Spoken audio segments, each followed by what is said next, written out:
तो सबसे पहले हम लोग यहाँ समझेंगे कि इलास्टिसिटी मतलब क्या है। दरअसल ये मैटर की प्रॉपर्टी है जिसकी वजह से क्या होगा कि अगर किसी बॉडी पर हमने फोर्स अप्लाई किया है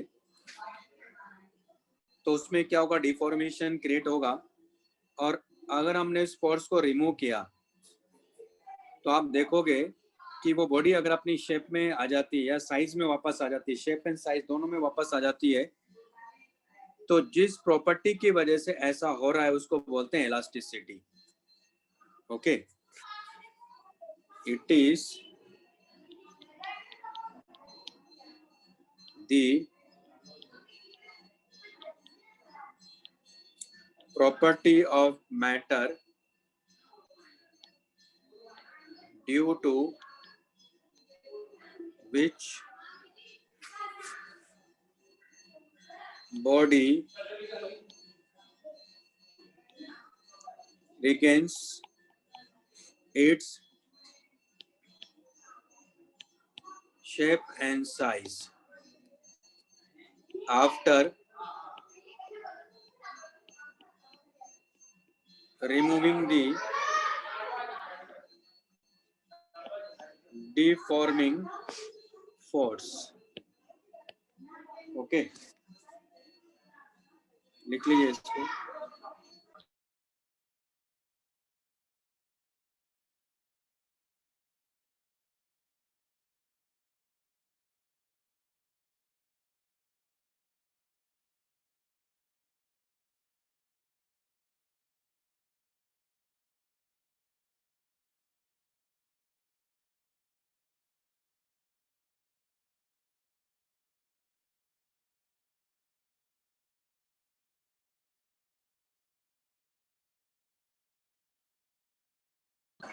इसके बेस पर यहाँ हम लोग मटेरियल को क्लासिफाई करेंगे। जैसे सबसे पहले मैं बात कर रहा हूँ जैसे इलास्टिक मटेरियल।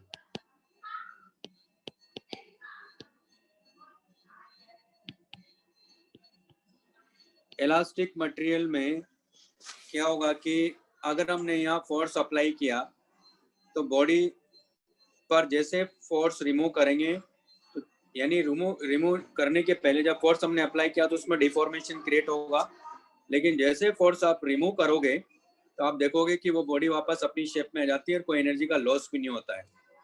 तो इलास्टिक मटेरियल होगा, फिर प्लास्टिक मटेरियल होगा, है ना, तो और फिर पार्शली इलास्टिक या पार्शली प्लास्टिक मटेरियल होगा।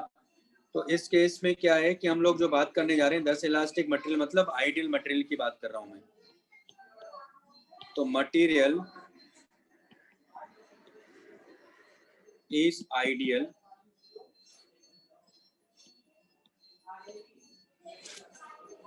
जो कि प्रैक्टिकली पॉसिबल नहीं है। यानी आइडियल का मतलब ये हुआ कि ये परफेक्टली इलास्टिक मटेरियल है कि जैसे हम लोग फोर्स रिमूव करेंगे बॉडी अपनी शेप में आ जाएगी, कंप्लीटली शेप में आ जाएगी, जो है कि ओरिजिनल जो शेप था वही उसमें पहुंच जाएगी, वो होगा इलास्टिक मटेरियल, है ना। तो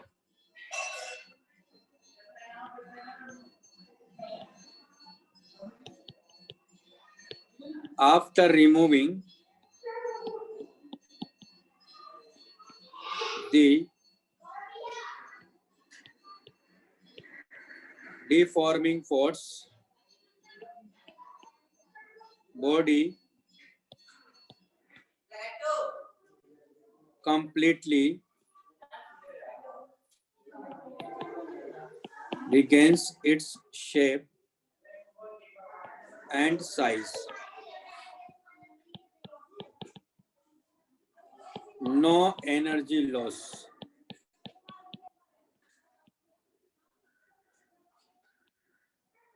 नो एनर्जी लॉस, इसमें कोई एनर्जी लॉस नहीं आता है। जैसे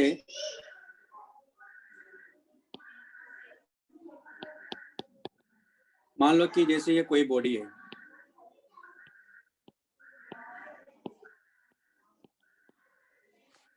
और यहां से मान लो हमने इस पर फोर्स अप्लाई करना शुरू किया, तो आप देखोगे जब फोर्स इस पर अप्लाई करेंगे तो मान लो इसमें डिफॉर्मेशन क्रिएट हो गया।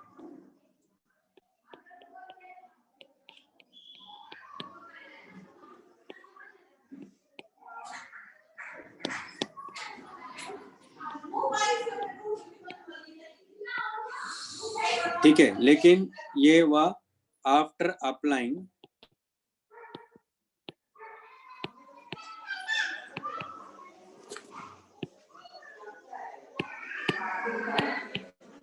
Deforming force. लेकिन जब आप फोर्स रिमूव करोगे तो क्या होगा, अल्टीमेटली ये वापस इसी शेप में आ जाएगा।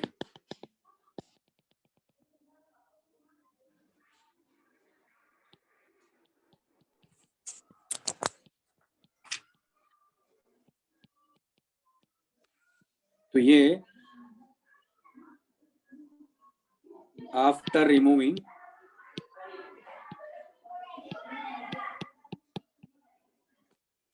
Deforming force. ठीक है, लिख लीजिए।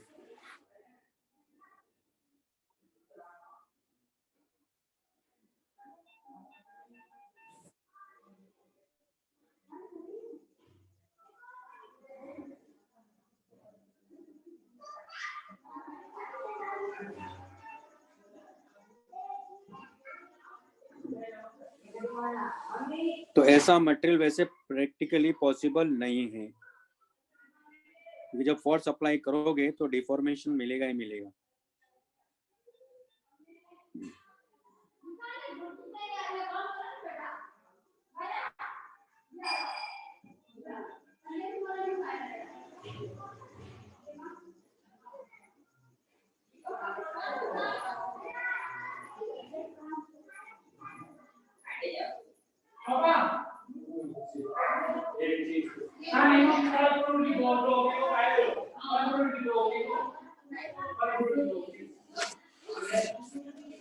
ठीक है, नेक्स्ट हमारे पास में लिख लिया भाई सबने?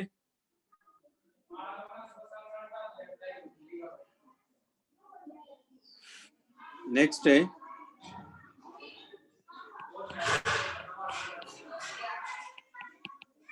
Plastic material. तो इसमें क्या होता है कि अगर हमने फोर्स आप मान लो अप्लाई किया तो कंप्लीटली क्या हो जाएगा, इसमें डिफॉर्मेशन क्रिएट हो जाएगा। यानी हम बात कर रहे हैं परफेक्टली प्लास्टिक मटेरियल की। इसके पहले जो मैं बोल रहा था इलास्टिक मटेरियल, मतलब परफेक्टली इलास्टिक मटेरियल की मैं बात कर रहा था, उसको इससे मैंने बोला आइडियल है। तो ये भी आइडियल केस है। ऐसा प्रैक्टिकली पॉसिबल नहीं है कि किसी बॉडी को आप डिफॉर्म करें और वो रिफॉर्म ना हो, यानी बॉडी अपना शेप रिगेन ना करे। कुछ एक्सटेंट तक वो रिगेन करेगा, यानी कंप्लीटली डिफॉर्मेशन पॉसिबल नहीं है। ठीक है, तो प्लास्टिक मटेरियल मतलब a material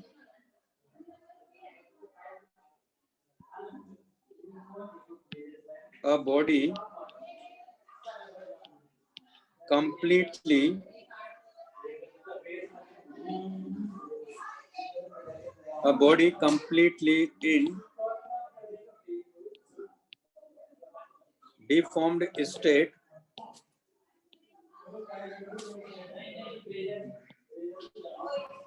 body completely in deformed state after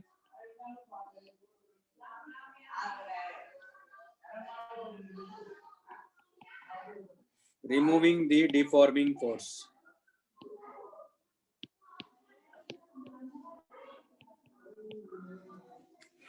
ठीक है, इसमें क्या होगा, मैक्सिमम लॉस होता है, मैक्सिमम लॉस इन एनर्जी।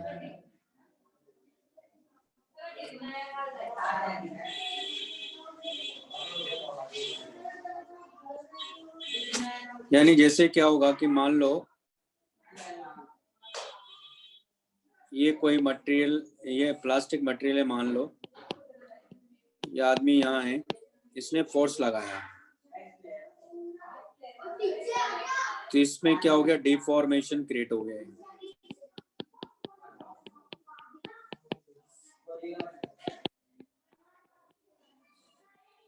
तो जब हमने यहाँ फोर्स अप्लाई किया तो इसमें डिफॉर्मेशन क्रिएट हो गया है ना,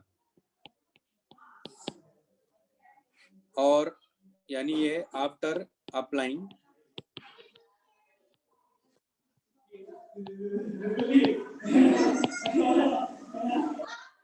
हाँ इसका एग्जांपल काफी हद तक है ना, आप कंप्लीटली उसको ये नहीं कह सकते, लेकिन वो मतलब उसमें रिफॉर्मेशन नहीं होगा, ये नहीं कह सकते, वो कुछ हद मतलब काफी हद तक आप उसको बोल सकते हो क्ले आफ्टर अप्लाइंग दी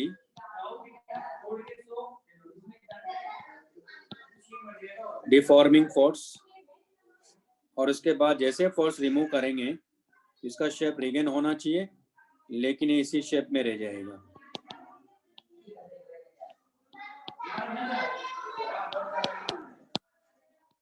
आफ्टर रिमूविंग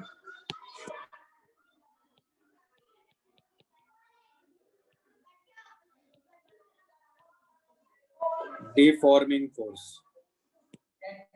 ठीक है,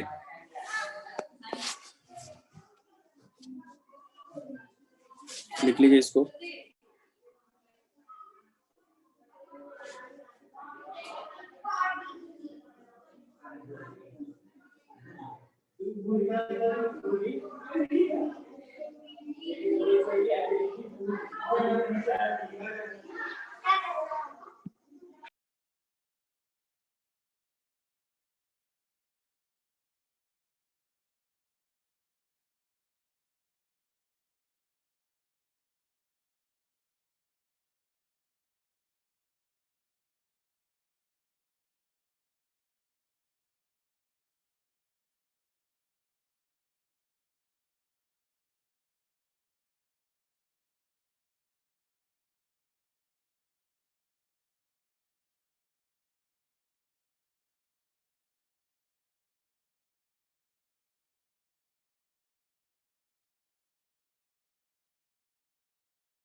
नेक्स्ट है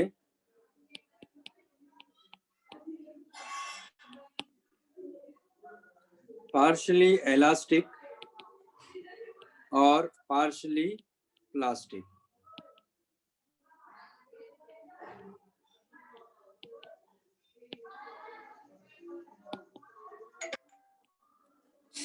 अब इसमें क्या होगा कि डिफॉर्मिंग फोर्स जब हम रिमूव करेंगे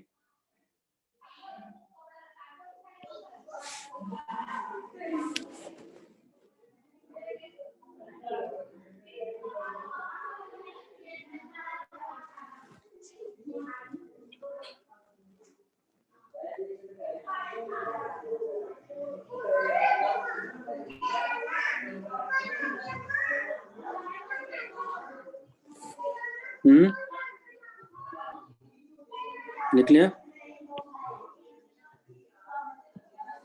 पार्शियल इलास्टिक और पार्शियल प्लास्टिक मटेरियल में क्या होगा कि at some extent body regain its shape and size, लेकिन कंप्लीटली नहीं। तो after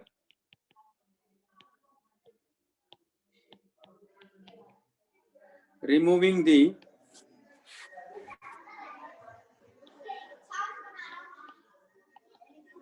deforming force, after removing the deforming force,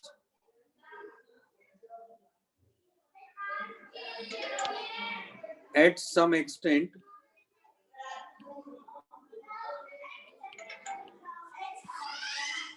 body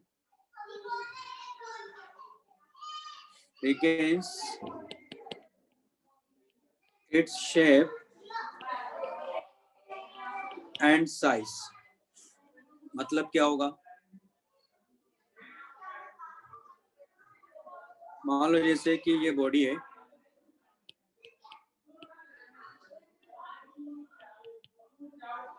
और यहाँ इसने फोर्स अप्लाई किया तो इसमें डिफॉर्मेशन क्रिएट हो गया.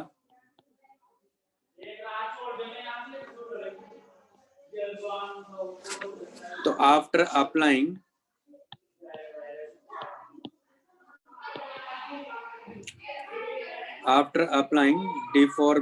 deforming force,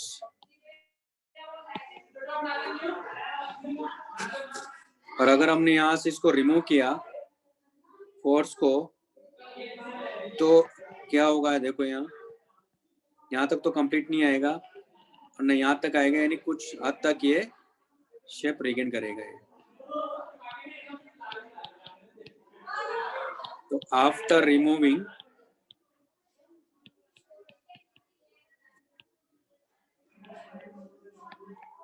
deforming force.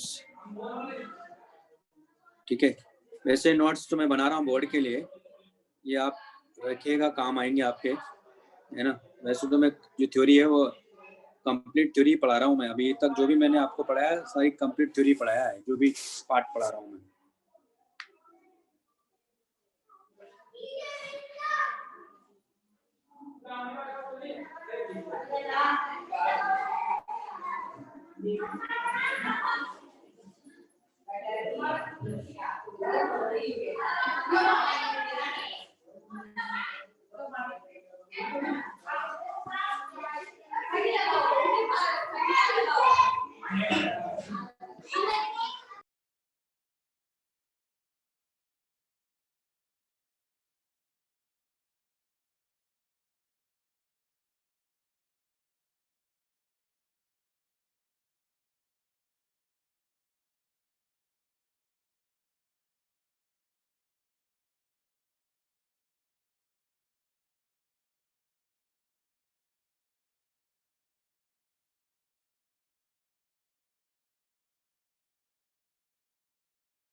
अब इसमें क्या करेंगे, हमें कुछ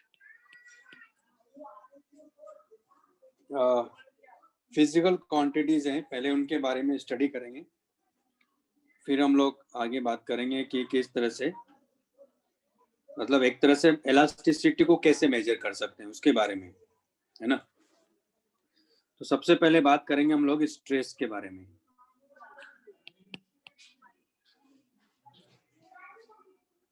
तो स्ट्रेस दरअसल जो कॉन्सेप्ट है, तो इसको हम लोग डिफाइन करते हैं रिस्टोरिंग फोर्स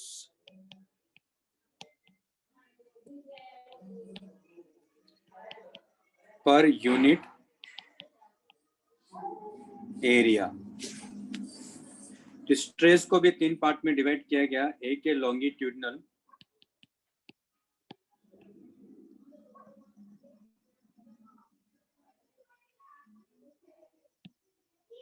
क्या क्वेश्चन पूछा?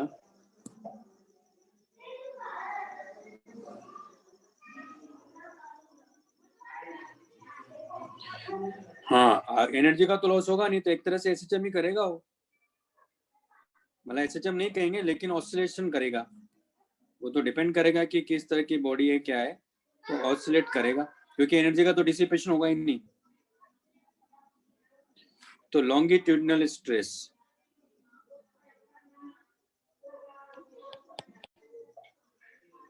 इसको दो पार्ट में डिवाइड किया गया है, एक टेंसाइल स्ट्रेस और दूसरा है कंप्रेशनल।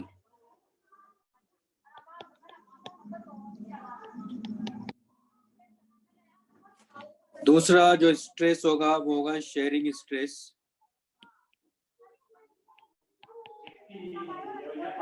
और तीसरा होगा वॉल्यूमेट्रिक स्ट्रेस।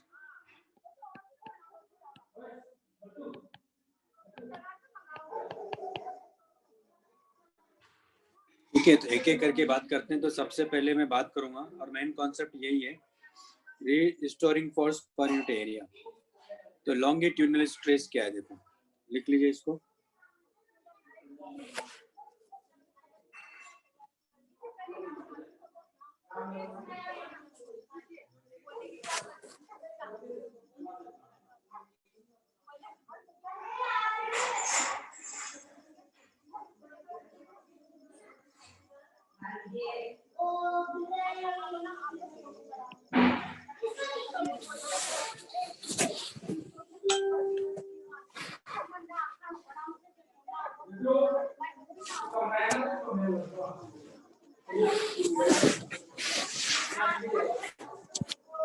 लिख लिया?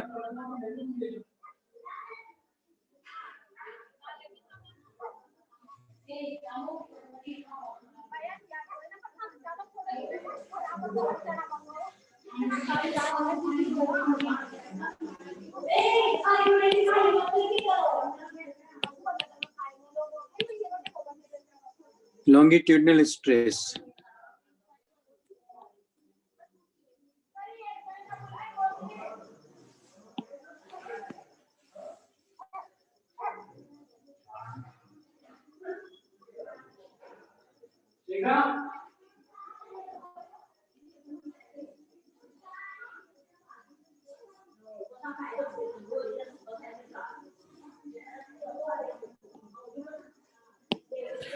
तो लॉन्गिट्यूडिनल स्ट्रेस क्या होगा, देखो यहाँ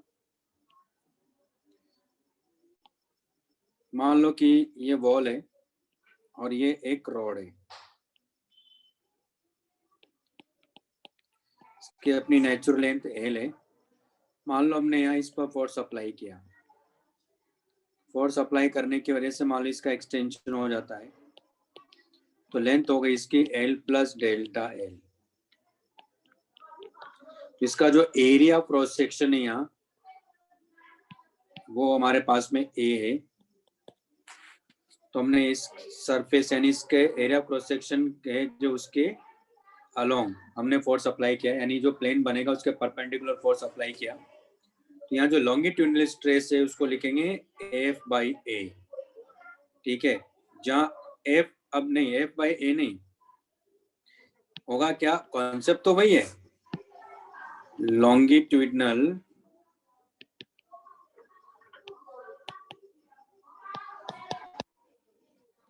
इक्वल टू, यहाँ लिखेंगे restoring force upon area. Main concept ये, एट स्टेडी स्टेट या एट इक्विलिब्रियम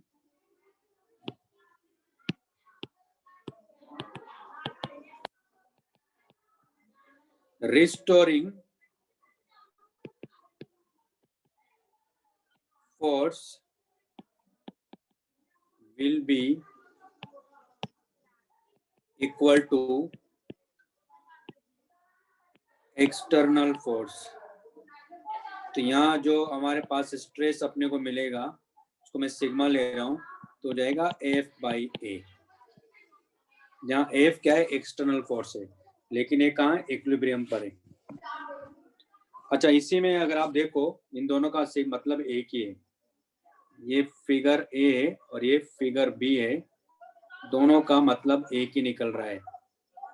यहाँ जो स्ट्रेस होगा इसको आप एक तरह से जब इधर फोर्स लगाया तो ये पूरा रोड रेस्ट पर है, तो सिंपल सी बात इधर भी एफ होगा एक तरह से। अगर रोड पर आप दोनों साइड फोर्स लगाओगे तो ऐसा नहीं कि 2F/A करना है, ऐसा नहीं है, F/A ही करना है भाई। इसका भी एफबीडी बना के देख लो ना, तो आपको भी समझ में आ जाएगा, ठीक है ना। तो ये दोनों फिगर का मतलब है कि दोनों के लिए जो लॉन्गिट्यूडिनल स्ट्रेस हम लोग डिफाइन करेंगे वो F/A ही होगा। क्लियर है भाई ये पॉइंट?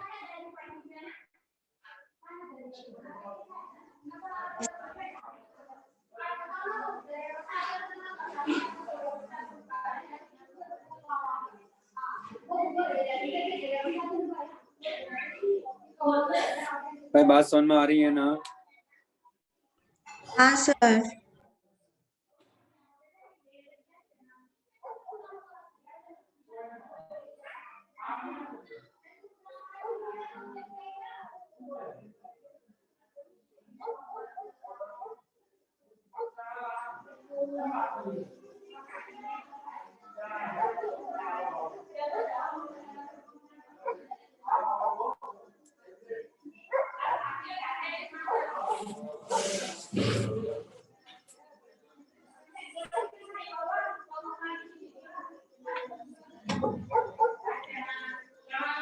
लिख लिया भाई?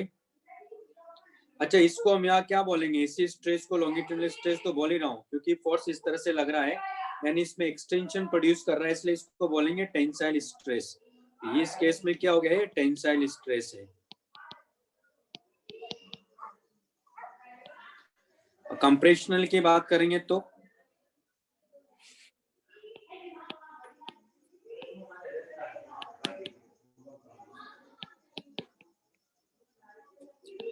कंप्रेशनल स्ट्रेस में क्या होगा?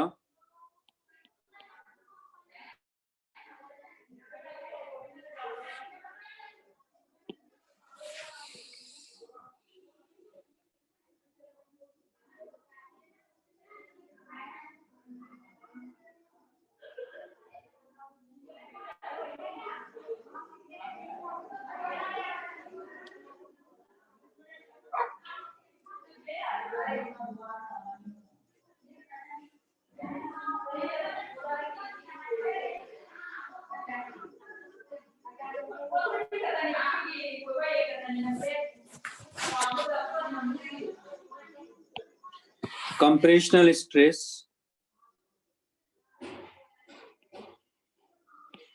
मान लो फिगर ए है, तो इसमें दरअसल हम लोग फोर्स इधर लगा रहे हैं, है ना।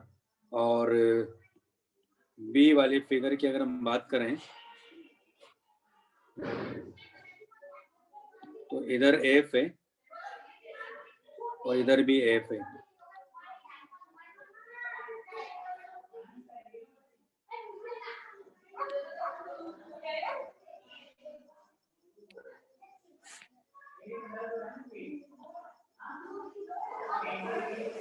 ठीक है। नेक्स्ट हमारे पास में sharing stress.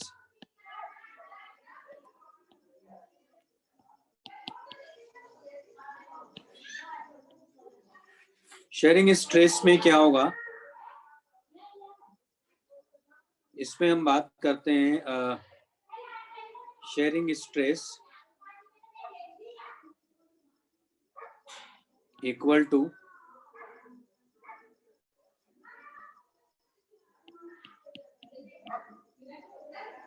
force along the surface, force along the surface divided by area of the surface। मतलब क्या है? मतलब ये कि मान लो जैसे कि ये एक क्यूबॉइड है मान लो,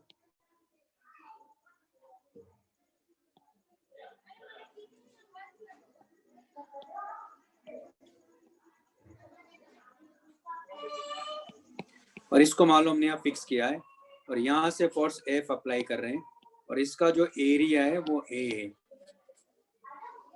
ठीक है, तो इसको मैं ऐसे भी ले सकता हूं,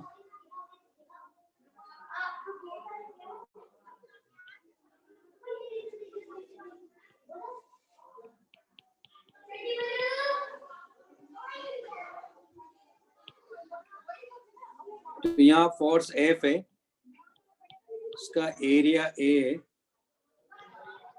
इसमें ऐसे डिफॉर्मेशन क्रिएट होगा। तो यहाँ जो शेयरिंग स्ट्रेस हो क्या हो गई, एफ बाई ए आ जाएगा, क्योंकि सरफेस के अलोंग हमने फोर्स लगाया और उस सरफेस का एरिया है यहाँ। ठीक है ना, और डिफॉर्मेशन में इसमें इस तरह से होगा, या इसमें ऐसे भी समझ सकते हो, ये केस में भी हम लोग शेयरिंग स्ट्रेस की बात करेंगे। मान लो कि इधर से हमने एफ फोर्स लगा रखा है, इधर से भी एफ लगा रखा है, वही तो रहा। आप फ्री बॉडी डायग्राम बनाओगे तो इधर एफ ही तो फोर्स है, देखो ना। ठीक है ना, तो दोनों फिगर एक जैसे ही है, बना लो इसको।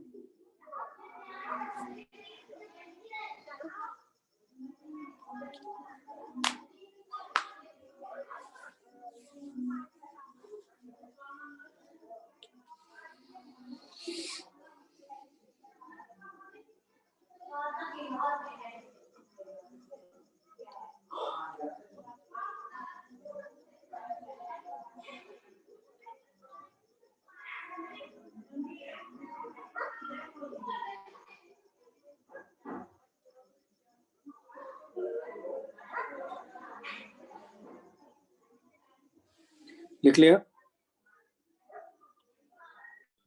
हाँ सर।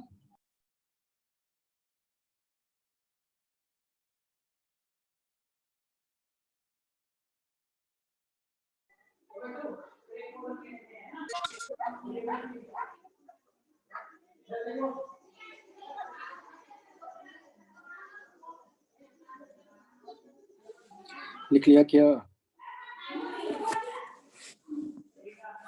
हेलो, हाँ सर। क्या क्या सो गए थे क्या आप लोग? क्या करते हो आप यार? ठीक है भाई, यहाँ तक क्लियर है?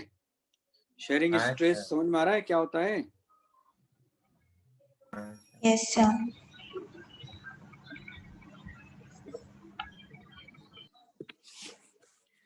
नेक्स्ट हमारे पास में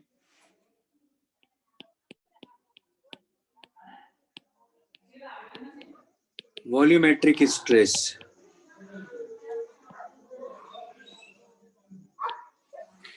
इसमें क्या होता है कि मान लो कोई बॉडी हमने यहाँ रखी है और इस बॉडी को उठाकर हमने किसी लिक्विड के अंदर रख दिया है।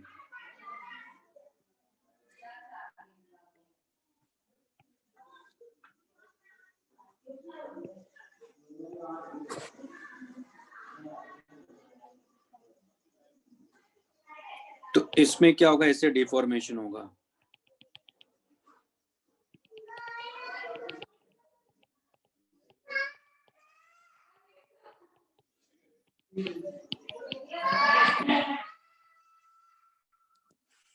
ठीक है, तो ये डिफॉर्मेशन किसकी वजह से हो रहा है? क्योंकि बार का प्रेशर मान लो पी इनिशियल था, बाद में यहाँ मान लो प्रेशर जो लगेगा वो इस तरह से लगेगा इसको।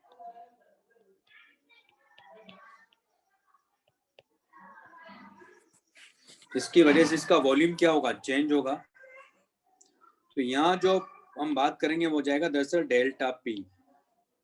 तो डेल्टा पी मतलब यहाँ पी फाइनल प्रेशर होगा, तो यानी P final minus P initial, उसकी वजह से क्या होगा, इसमें डिफॉर्मेशन होगा, और इसी को हम बोलते हैं वॉल्यूमेट्रिक स्ट्रेस।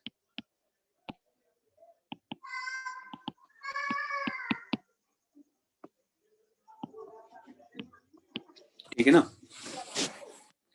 ये तो है स्ट्रेस के बारे में बात। Next is strain.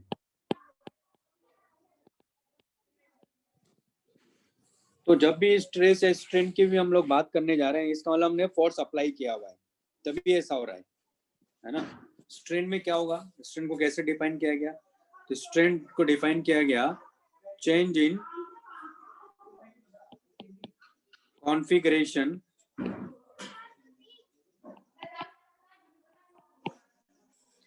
per unit, change in configuration per unit original configuration।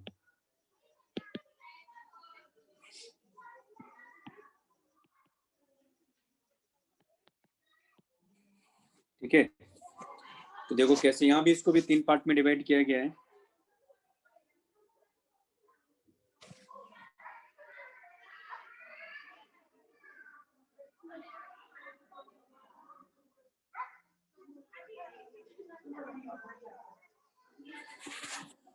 लिख लिया?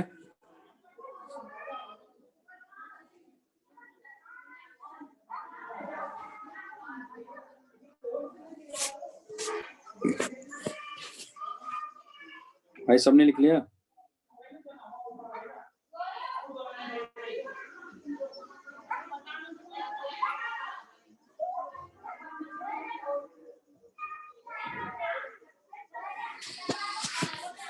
तो जैसे इसको भी हम लोग डिवाइड करेंगे, इसको क्लासीफाई यहाँ भी किया गया है। तो पहला है जैसे कि लॉन्गिट्यूडनल, वेट लिखो,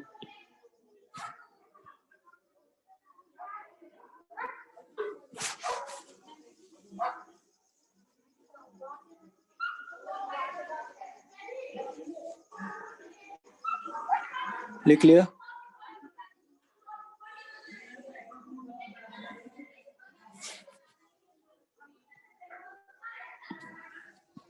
तो नेक्स्ट हमारे पास में लॉन्गिट्यूडनल स्ट्रेन, तो ये भी 2 पार्ट में है वापस से भाई। टेंसाइल स्ट्रेन यानी कब, जब एक्सटेंशन हो रहा होगा, जब कंप्रेशन होगा तो कंप्रेशनल।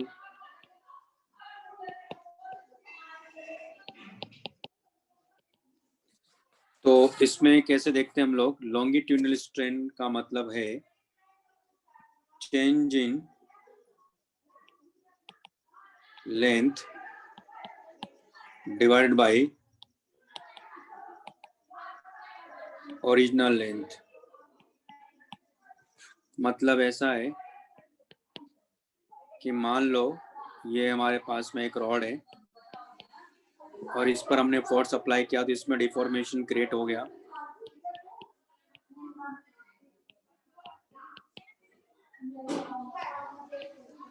तो पहले इसकी लेंथ L था, अभी इसकी length L plus delta L होगा। तो यहाँ जो स्ट्रेन लिखेंगे हम लोग तो वो हो जाएगा लॉन्गिट्यूडनल स्ट्रेन। तो इस केस में कौन सी स्ट्रेन होगी, टेंसाइल होगी, लेकिन लॉन्गिट्यूडनल आप लिख सकते हो।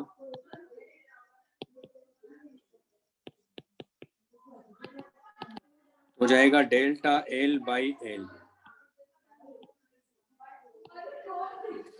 डेल्टा L बाई L हो जाएगा, यानी change in length divide by original length. Okay, तो लॉन्गिट्यूडनल आ गया है।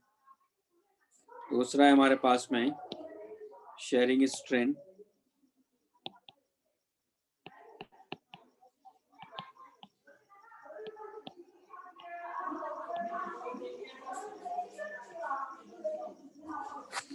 शेयरिंग स्ट्रेन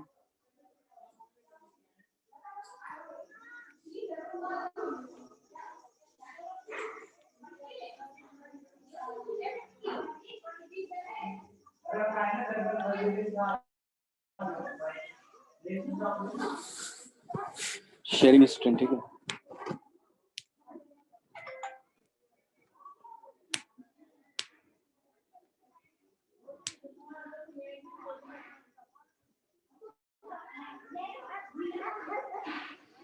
अरे डीएवी वाले पता ही नहीं क्या चाहते हैं भाई, क्या बताएं।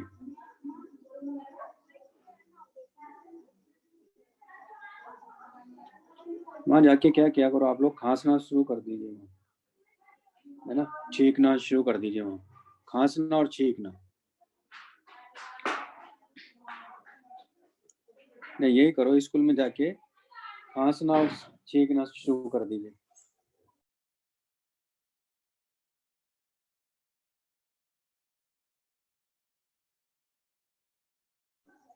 मालूम है आपको, आपको बुलाएंगे नहीं है।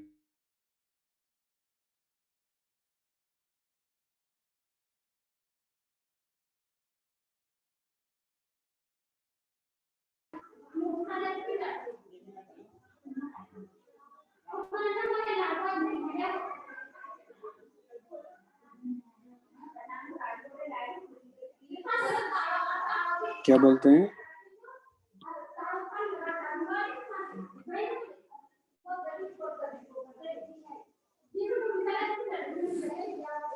सब मोह माया है। क्या बात है। सही। आश्रम में आश्रम चलाते हैं क्या डीएवी वाले? ओके, अच्छा। डीएवी।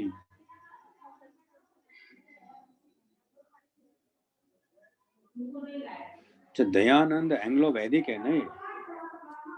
अच्छा, तो तुम्हारे यहाँ तो फिर तो इसका मतलब ये डिस्कोर्स भी होते होंगे, है ना? प्रवचन चल रहे हैं, बैठे हुए बच्चे तालियां बजा रहे हैं, मजा आ रहा है।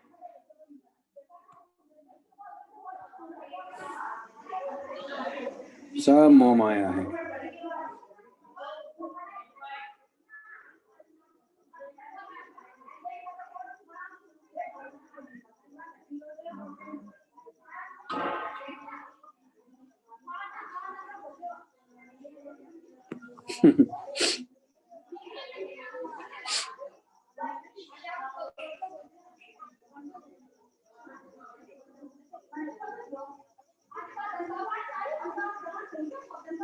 अच्छा, सही है। शिक्षा मिली, धर्म की शिक्षा मिली कि नहीं मिली? चलो, अच्छी बात है। वैसे धर्म की शिक्षा लेना चाहिए, पर इतना पागलपन भी नहीं होना चाहिए।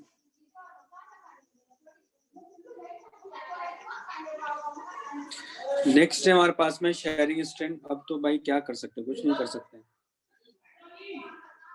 जाओ, अगर बुला रहे हैं तो। जब उन्होंने ठान ही लिया तो ठान ही लिया, बस, और क्या। Except the people and situation as they are. जैसी परिस्थितियां हैं और जैसे व्यक्ति हैं उनको स्वीकार करो, बस। अब तो यही है बेटा, इसके अलावा और कुछ नहीं कर सकते आप। कोई बात नहीं, अब जो हो गया सो हो गया, उसमें क्या है। इतना कोसने की जरूरत नहीं है, मेहनत करो आप तो, बस ये। नेक्स्ट हमारे पास में शेयरिंग स्ट्रेन। शेयरिंग स्ट्रेन में क्या होगा, मैं पहले इसको समझाता हूँ। हमने वहां क्या लिया था, क्यूबॉइड लिया था, है ना?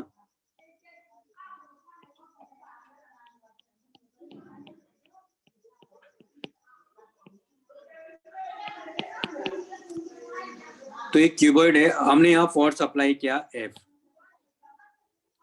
तो इसमें ऐसे डिफॉर्मेशन होगा। तो मान लेते हैं कि ये एंगल थीटा है, तो ये एंगल भी थीटा होगा। ये जो डिफरेंस है यहाँ, ये H है मान लो। डिफरेंस क्या बोल रहा हूं मैं, मतलब दो लेयर के बीच में जहां हमने फोर्स अप्लाई किया,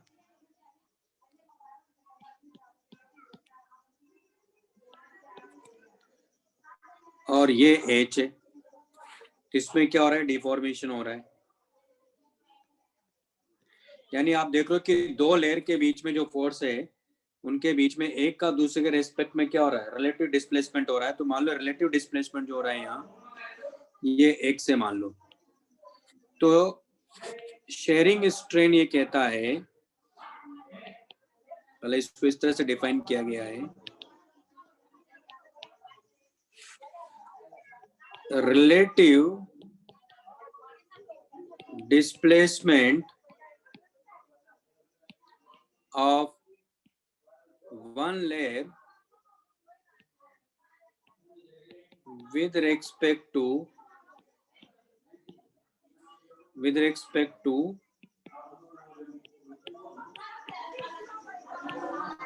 displacement of one layer with respect to another layer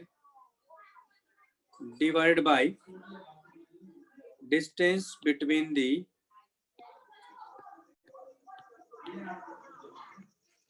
layers। ठीक है, तो यानी इस केस में हो जाएगा x/h।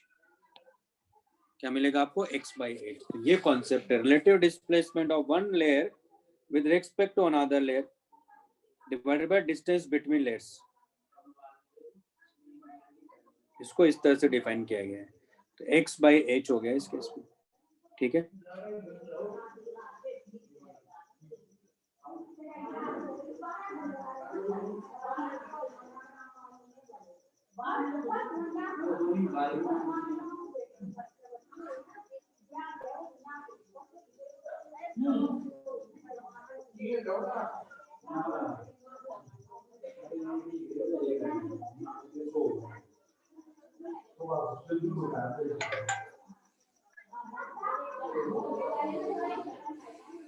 लिख लिया?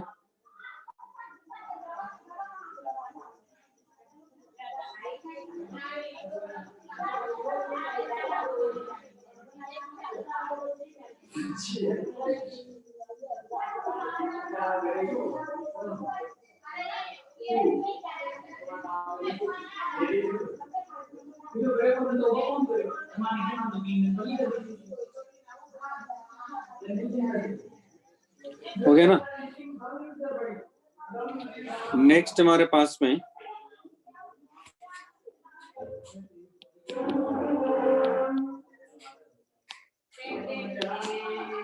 Volumetric strain. तो सेम वही जैसे बॉडी यहाँ थी मान लो,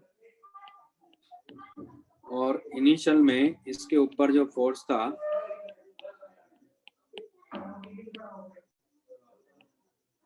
वो P इनिशियल था,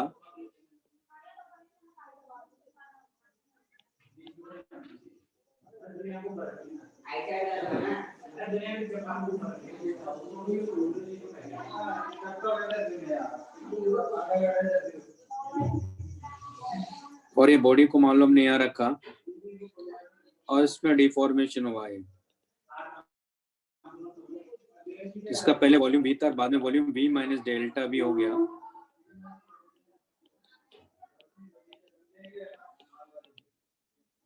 तो इसको फोर्स इस तरह से लग रहा है, फाइनल जो प्रेशर फोर्स होगा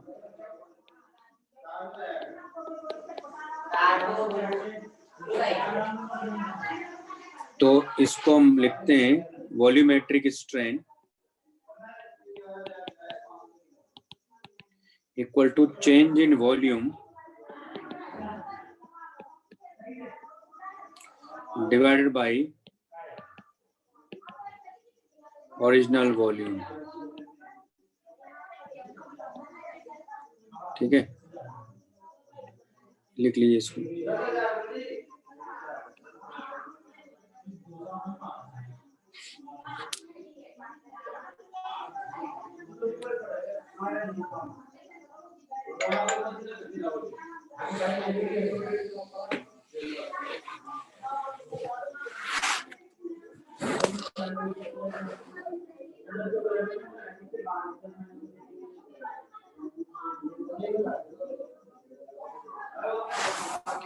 लिख लिया?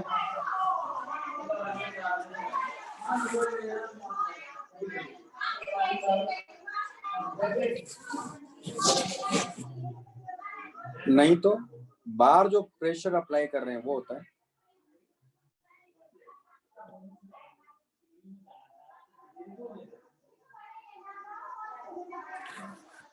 हाँ, मतलब बाहर जो प्रेशर, देखो अल्टीमेटली रिस्टोरिंग फोर्स देखना है आपको। इसका मतलब जो P इनिशियल है उसके करस्पॉन्डिंग अंदर क्या हो रहा होगा, प्रेशर डेवलप हो रहा होगा ना। तो रिस्टोरिंग प्रेशर एक तरह से आप कह सकते हो वहां, यानी प्रेशर की वजह से जो फोर्स लग रहा है एक्सटर्नली, अंदर से क्या होगा, वो रिस्टोरिंग फोर्स होगा जो कि उसको बैलेंस कर रहा होगा। मेन कॉन्सेप्ट मैंने लिखवाया ना वहां, रिस्टोरिंग फोर्स होना चाहिए था। शुरुआत में देखो आप, तो इक्विलिब्रियम पर वो रिस्टोरिंग फोर्स जो है बाहर के फोर्स के इक्वल हो जाता है, एक्सटर्नल फोर्स के इक्वल हो जाता है। मेन जो कॉन्सेप्ट है वो रिस्टोरिंग फोर्स का कॉन्सेप्ट है। Okay,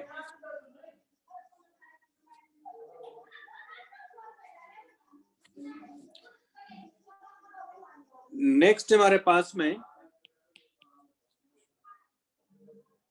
Hooke's law.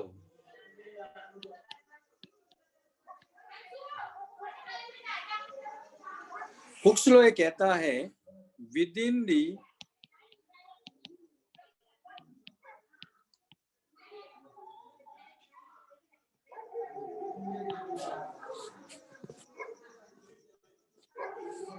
यानी इसको क्या लिखोगे आप, delta V by V।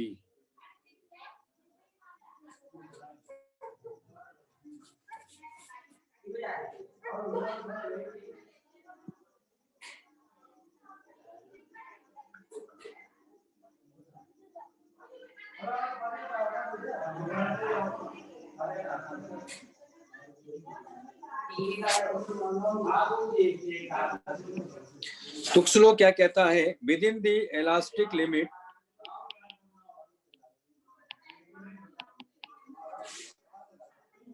stress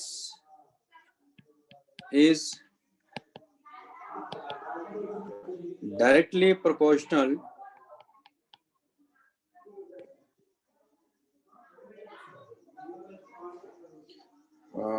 लिख देता हूँ, इसको आप tan थीटा भी लिख सकते हो।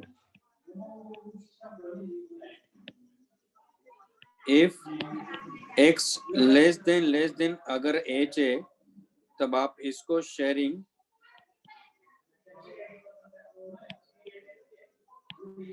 यानी इसको आप ये भी लिख सकते हो, थीटा भी लिख सकते हो अगर ऐसा है तो, ठीक है। लेकिन थीटा किस में रखेंगे फिर? रेडियन में।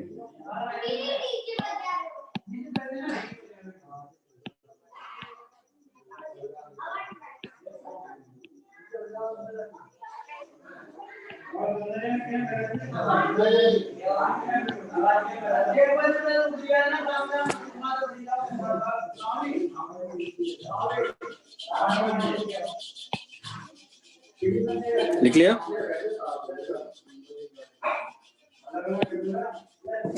नेक्स्ट हमारे पास within the elastic limit stress is directly proportional to strain. यानी stress is directly proportional to strain.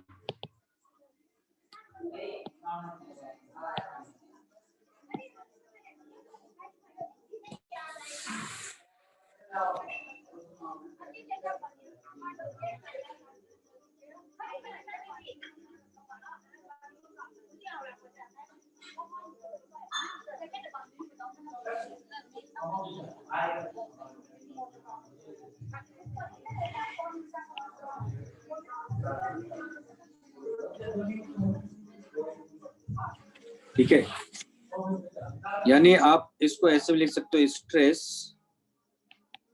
Equal to E strain. यानी E इक्वल टू हो गया हमारे पास में स्ट्रेस बाय स्ट्रेन।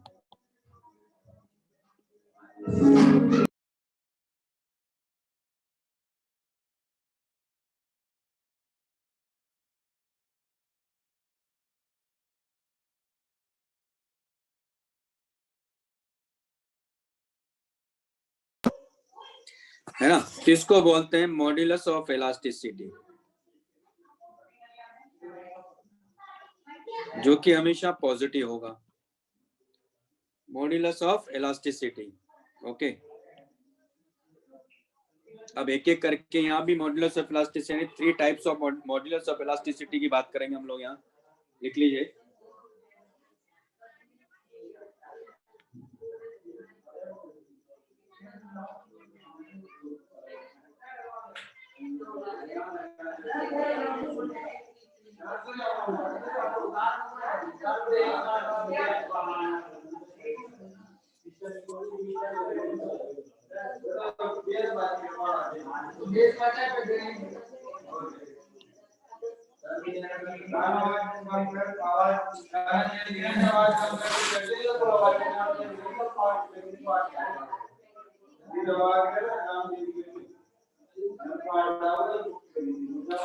लिख लिया?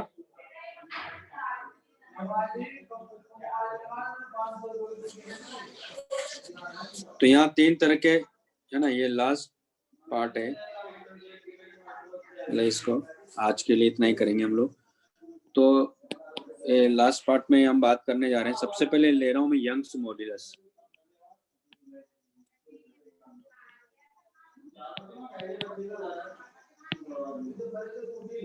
Young's modulus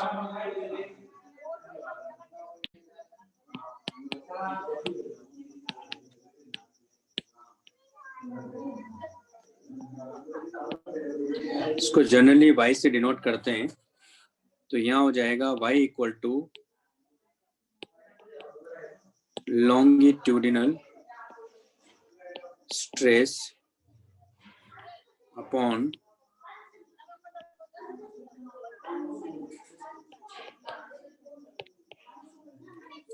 longitudinal strain. ये यंग्स मॉडुलस हो गया। दूसरा है हमारे पास में modulus of rigidity,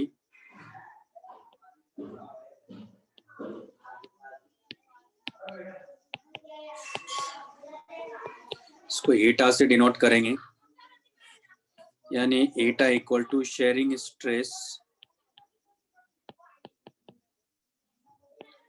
upon shearing strain. ये लिख लीजिए पहले। और थर्ड है बल्क मॉड्यूलस, लिख लो, इसको भी बताता हूँ मैं।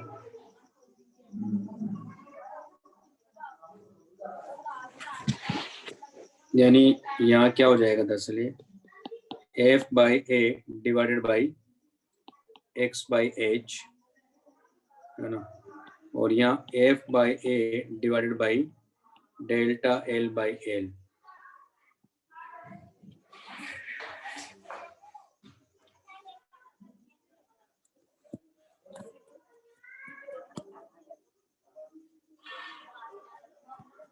मैं लिख लिया सबने।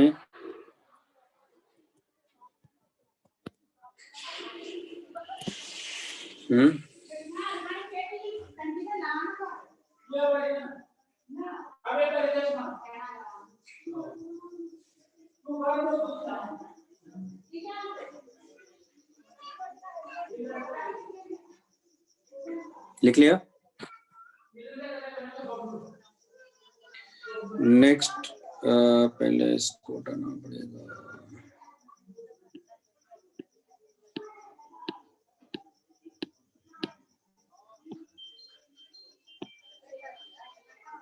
तो नेक्स्ट हमारे पास में bulk modulus,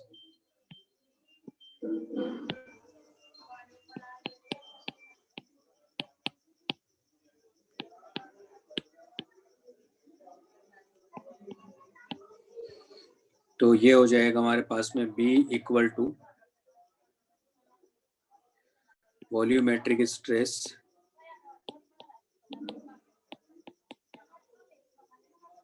upon volumetric strain.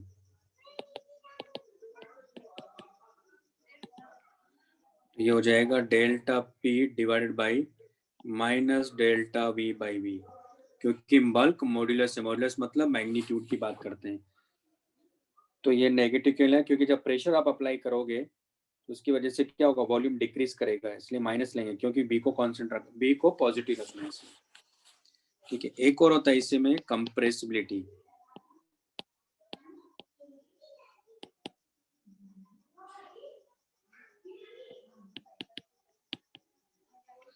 इसको कैपिटल के से डिनोट करते हैं, और it is the reciprocal of bulk modulus, यानी K equal to 1 by B.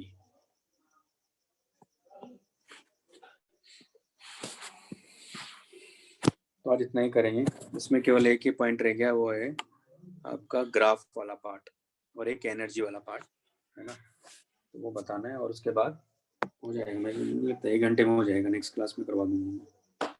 तो आप क्वेश्चंस करिए एनसीईआरटी के भी, ठीक है ना, वो डिस्कस कर लूंगा मैं।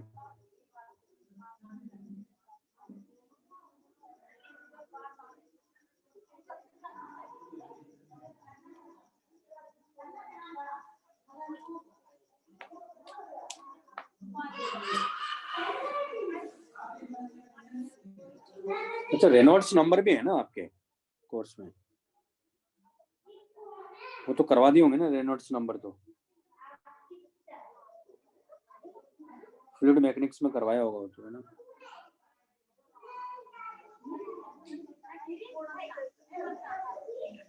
बल्क मॉडुलस नेगेटिव नहीं है बेटा, बल्क मॉडुलस तो पॉजिटिव ही है, उसको पॉजिटिव बनाने के लिए तो हमें माइनस लेना पड़ रहा है, क्योंकि प्रेशर जब आप अप्लाई करोगे तो उसका वॉल्यूम क्या करेगा, बॉडी का डिक्रीज करेगा, तो delta V by V negative मिलेगा, तो नेगेटिव नेगेटिव पॉजिटिव हो जाएगा। वो बल्क मॉड्यूलस हमेशा पॉजिटिव होता है।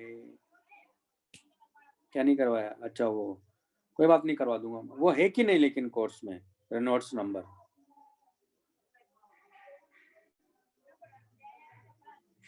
है? करवा दूंगा मैं, कोई दिक्कत नहीं, ठीक है, वो नेक्स्ट क्लास में करवा दूंगा। चलिए फिर पढ़िए आप लोग।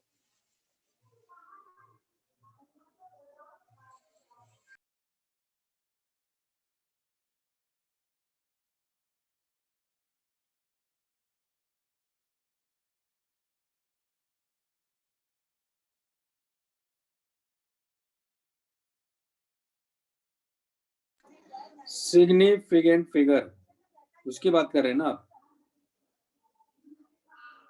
क्या पूछ रहे थे आप, बोलो।